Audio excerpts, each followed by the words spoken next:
des organismes à but non lucratif, en abrégé, OBNL, bénéficient ce 21 octobre 2024 à Yaoundé d'un atelier de sensibilisation sur les risques de blanchiment des capitaux et de financement du terrorisme. L'ouverture de cet atelier est présidée par le ministre de l'administration territoriale, Paul Atangandji.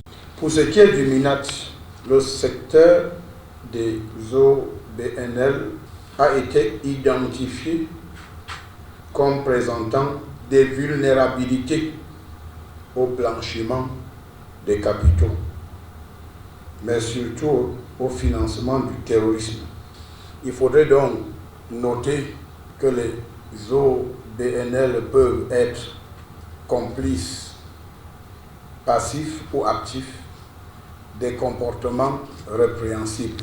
Le MINAT invite ces organismes à but non lucratif à justifier la provenance de leurs ressources financières.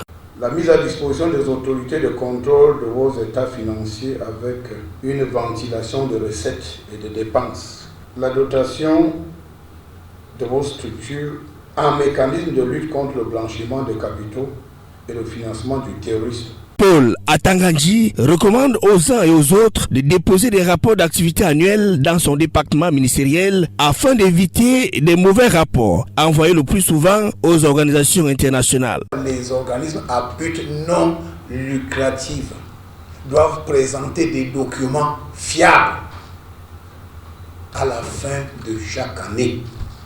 Le plan d'action, les activités menées sur le terrain, les sources de financement qui doivent être compatibles avec les objectifs.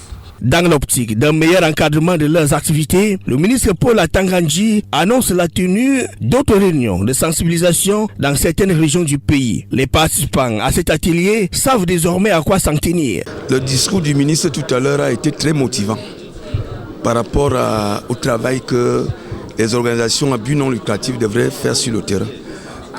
Nous particulièrement, la WHR, c'est-à-dire la World Chaplain Association of Human Rights, nous avons pour mission effectivement de lutter pour la paix des États africains et leur développement.